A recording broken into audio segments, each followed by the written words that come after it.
back to my YouTube channel. We are starting with a new topic, incorporation of company according to section 7 of the Companies Act 2013. इसके अंदर हमें कुछ steps दिए हुए हैं जो स्टेप्स हमको फॉलो करने होते हैं अपनी कंपनी को रजिस्टर कराने के लिए in the office of registrar. So first is filing the documents and information with the registrar. सबसे पहले दिया हुआ है कि हमें कुछ डॉक्यूमेंट्स और इन्फॉर्मेशन जो है वो रजिस्ट्रार के पास फिल करनी होती हैं. फिर ये बताएगा कौन कौन सी जो इन्फॉर्मेशन है और डॉक्यूमेंट्स हमें वो रजिस्ट्रार के पास फिल करने होते हैं. First one is the memorandum and the articles of the company duly signed by the subscriber to the memorandum. Memorandums और आर्टिकल्स होते हैं कंपनी के, हमें वो सबमिट करने होते हैं और उन मेमोरेंडम और आर्टिकल्स पे सब्सक्राइबर टू द मेमोरेंडम के साइन भी होने चाहिए. अब आप सोच रहे होंगे कि who is the subscriber. Subscribers कौन होते हैं? सब्सक्राइबर्स स्टूडेंट्स आपने 11th-12th में पढ़ा होगा कि प्राइवेट कंपनी के केसेस में मिनिमम मेंबर्स 2 होते हैं और पब्लिक कंपनी के केसेस में मिनिमम मेंबर्स 7 होते हैं. तो जो मिनिमम मेंबर्स 2 और 7 होते हैं वो ही सब्सक्राइबर्स होते हैं. जो कंपनी की फॉर्मेशन के टाइम पे कंपनी के मेंबर्स होते हैं उन्हें ही सब्सक्राइबर्स बोला जाता है.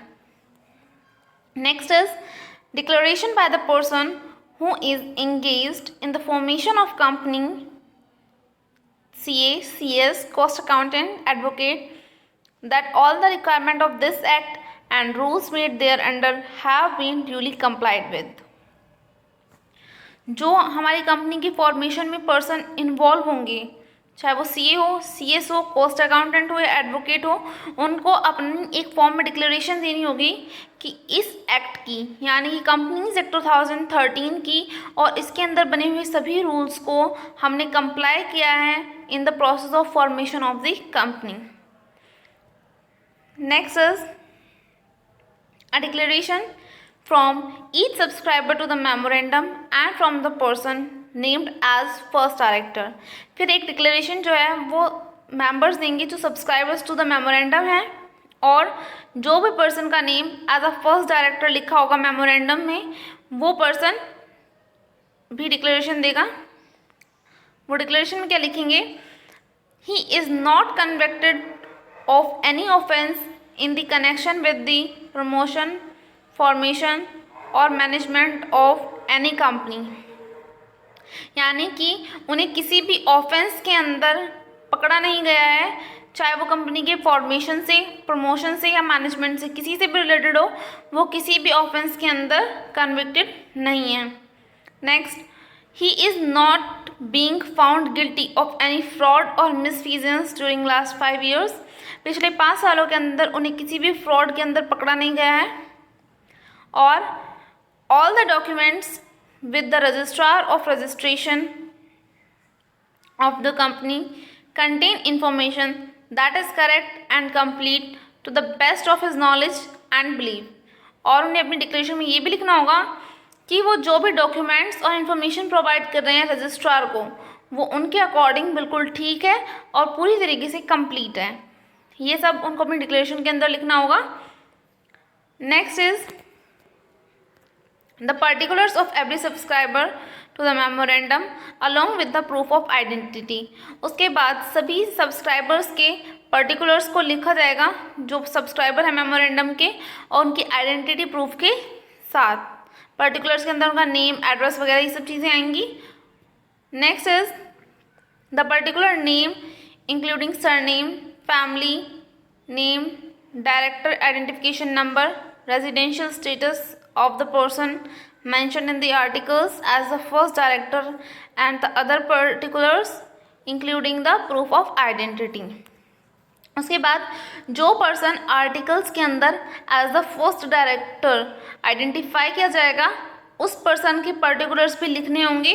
उसका name, address, director identification number, ये सब चीज़ हमें उसमें लिखनी होंगी. Next is the particulars of interest of the person mentioned in the articles as the first director of the company in other form or body corporate with along with the consent to act as the director of the company in such manner as may be prescribed. इसके अलावा जो company का director होगा जिसको भी हमने article में लिखा होगा as a director of the company, as a first director of company.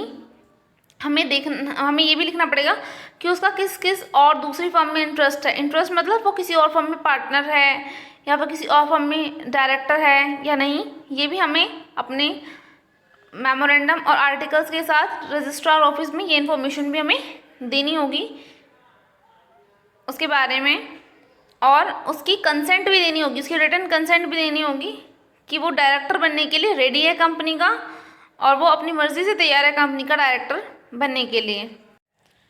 Next is issue of certificate of incorporation on the registration. इसके बाद क्या होगा स्टूडेंट्स, जो रजिस्ट्रार है वो ऊपर गिवन इंफॉर्मेशंस और डॉक्यूमेंट्स को एनालिसिस करके रजिस्टर कर लेगा कंपनी को और रजिस्ट्रेशन सर्टिफिकेट इशू कर देगा। Next is allotment of corporate identity number, और रजिस्ट्रेशन सर्टिफिकेट पे ही कॉर्पोरेट आइडेंटिटी नंबर होता है कंपनी का, जो कि कंपनी की यूनिक आइडेंटिटी होती है। Next is maintenance of copies of all the documents and information. Company को सारी डॉक्यूमेंट्स और इन्फॉर्मेशन की कॉपीज़ को मेंटेन कर करके रखना चाहिए टिल द डिसोल्यूशन, जब तक कंपनी ख़त्म नहीं हो जाती है तब तक उसके रजिस्ट्रेशन की कॉपीज़ और डॉक्यूमेंट्स इन्फॉर्मेशन को सबको कंपनी को रखना चाहिए अपने पास मेंटेन करके। स्टूडेंट, ये वाला टॉपिक आपका ख़त्म होता है। Thank you for watching.